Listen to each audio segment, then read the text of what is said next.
On l'entend partout. L'école française est en crise. Le niveau baisse. Mais la vraie question, c'est pourquoi? Aujourd'hui, on va décortiquer une analyse qui explore une cause souvent mise de côté dans le débat public, le lien entre les politiques migratoires et les résultats scolaires. On va plonger ensemble dans les données pour essayer de comprendre ce sujet complexe.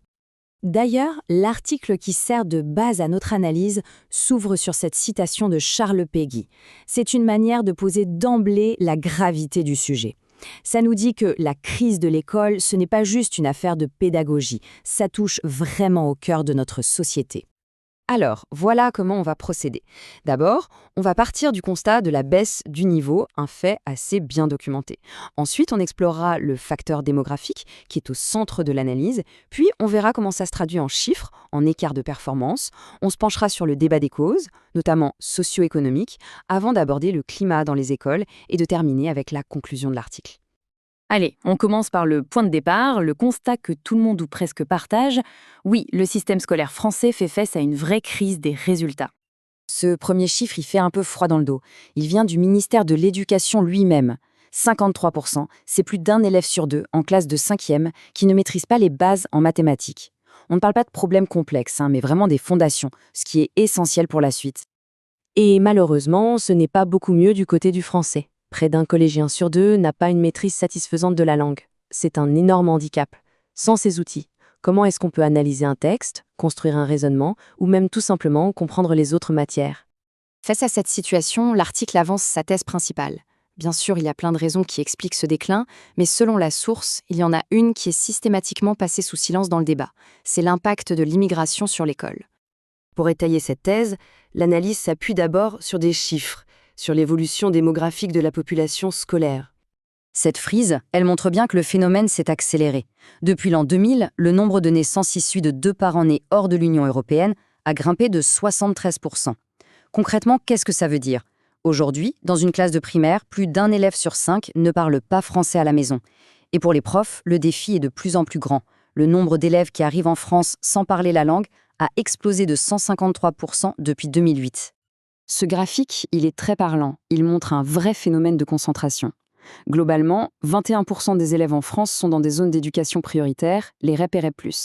Mais si on regarde dans le détail, ce chiffre bondit à 47% pour les descendants d'immigrés du Maghreb et même à 61% pour ceux originaires d'Afrique subsaharienne. Maintenant, la question, c'est de savoir si ces changements démographiques ont un lien avec les performances scolaires. Pour ça, la source s'appuie sur la fameuse enquête internationale PISA. Et les données de PISA sont assez claires. En maths, les enfants d'immigrés ont en moyenne 47 points de moins que les élèves natifs. L'écart est encore plus grand pour les élèves qui sont eux-mêmes nés à l'étranger. On atteint là 60 points de différence. Mais 60 points, qu'est-ce que ça représente concrètement? Eh bien, l'étude PISA elle-même nous donne la traduction. C'est l'équivalent d'1 an et demi de retard scolaire. C'est donc un fossé qui est vraiment considérable. Alors, évidemment, l'argument qu'on entend le plus souvent pour expliquer ces écarts, c'est que tout est lié au milieu social. L'article se penche donc directement sur cette question. Et c'est là que ça devient intéressant, parce que l'enquête PISA permet de comparer des élèves qui viennent de milieux socio-économiques similaires. Et même en faisant ça, un écart de 17 points en maths subsiste. Donc oui, le facteur économique joue un rôle, c'est certain, mais il est loin de tout expliquer. L'article ajoute une autre nuance importante, les résultats scolaires varient énormément selon l'origine. Par exemple, 40% des descendants d'immigrés d'Asie du Sud-Est obtiennent un diplôme de type Bac+2 ou plus, contre seulement 19% pour les descendants d'immigrés d'Algérie.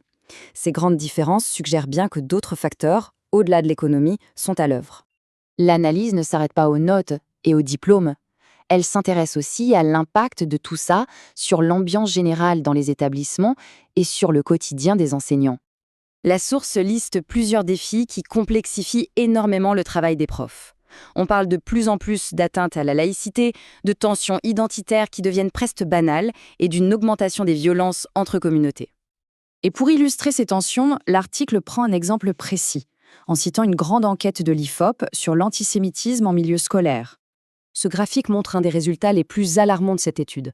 Quand on demande à des élèves qui ont assisté à des violences physiques contre un camarade parce qu'il était juif s'ils approuvent ces actes, eh bien, 71% de ceux dont les 2 parents sont nés hors d'Europe disent oui. Ce chiffre tombe à 24% pour les enfants dont les 2 parents sont nés en France. La différence est spectaculaire. Alors, après avoir dressé ce tableau, comment est-ce que l'article conclut son analyse? Quelle est la proposition finale? C'est sans doute le point le plus important de la conclusion. Les auteurs insistent vraiment là-dessus. Le but n'est pas du tout de blâmer les enfants, qui au fond sont les premières victimes de cette situation. L'analyse se veut une critique des politiques publiques, pas des individus. Et l'analyse se termine comme ça par une question laissée ouverte. Face à ces données, les auteurs se demandent si la société française est enfin prête à avoir une conversation apaisée, adulte et basée sur les faits, à propos du lien entre l'immigration et l'école. Une question qui, c'est sûr, invite à réfléchir.